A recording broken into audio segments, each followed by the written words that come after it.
राधे राधे दोस्तों। पराक्रम, बल, सेवा और भक्ति के देवता हनुमान जी को माना जाता है। गोस्वामी तुलसीदास ने भी लिखा है कि चारों जुग प्रताप तुम्हारा, है प्रसिद्ध जगत उजियारा। इसका अर्थ है कि ये इकलौते देवता हैं जो किसी न किसी स्वरूप में जगत के लिए संकट मोचक बनकर हर युग में मौजूद रहेंगे। हनुमान जी की भक्ति में लीन कई लोग मंगलवार का व्रत करते हैं और उनकी व्रत कथा पढ़ते हैं।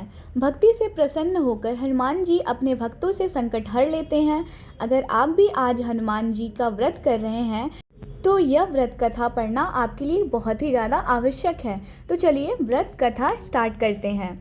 काफ़ी समय पहले की बात है। एक ब्राह्मण दंपत्ति था जिसकी कोई संतान नहीं थी। इससे वह बेहद दुखी रहते थे।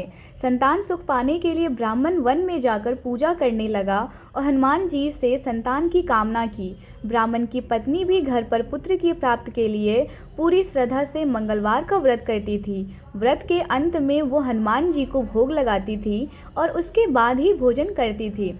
फिर एक दिन ऐसा हुआ कि ब्राह्मणी भोजन नहीं बना पाई, जिससे वह भोग भी नहीं लगा पाई। इस पर उसने प्रण लिया कि जब वो अगले मंगलवार को भोग बनाएगी तभी हनुमान जी को भोग लगाकर भोजन ग्रहण करेगी। वह 6 दिन तक भूखी प्यासी रही, फिर मंगलवार के दिन बेहोश हो गई। हनुमान जी ब्राह्मणी की निष्ठा और लगन को देखकर बेहद प्रसन्न हुए। उन्होंने ब्राह्मणी को दर्शन दिए और कहा कि वह उससे बेहद प्रसन्न है और वो उसे संतान का वरदान देंगे। उसकी संतान उसकी बहुत सेवा करेगी। हनुमान जी ब्राह्मणी को बालक देकर अंतर्धान हो गए। ब्राह्मणी बालक को देखकर बेहद खुश हुई और उसका नाम मंगल रख दिया। कुछ समय बाद ही ब्राह्मण घर आया और उसने बालक देखा तो हैरान रह गया। उसने अपनी पत्नी से पूछा कि यह कौन है।